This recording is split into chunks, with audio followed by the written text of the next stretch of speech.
What must you include in your business partnership agreement to avoid legal issues? In this video, we'll discuss how to write a business partnership agreement in a way that protects you from a legal liability. Make sure to stay until the end of the video to find out what to include in your business partnership agreement to avoid losing control. If you're new, I'm Malcolm Zoppi, an English qualified solicitor, and I help UK SMEs with their corporate and commercial legal needs. Great, let's jump straight into it. But before we actually get started with drafting the business partnership agreement, we must understand and decide which kind of business partnership we want to deploy. We have a few to choose from, including the general partnership, limited liability partnership, the joint venture, and the collaboration. Now, I'm not going to go in depth about these different types of partnerships that are available to you.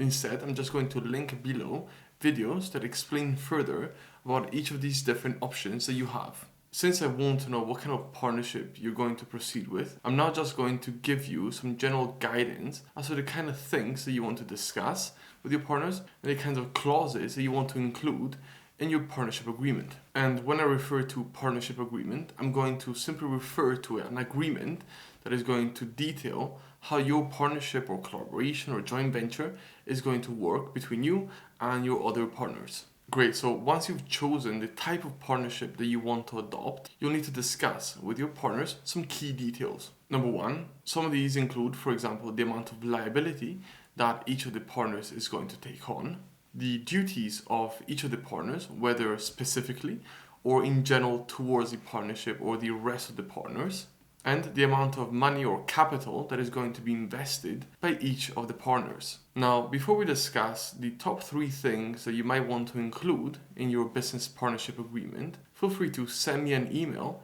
if looking for professional legal advice. Great, so what are the top 3 things that you should include in your business partnership agreement? First, how profits and losses are to be shared. Second, whether the partnership is supposed to dissolve or cease to exist as soon as one of the partners dies. And thirdly, the kinds of decisions that should require partnership approval before they are taken. So, for example, you might want to state that none of the partners are to take on debt on behalf of the partnership that is above a certain threshold without partnership consent. Great, so now you have a general outline of how you should go about drafting a business partnership agreement. But if you haven't yet found out about the 3 main types of partnerships, make sure to watch this video right here.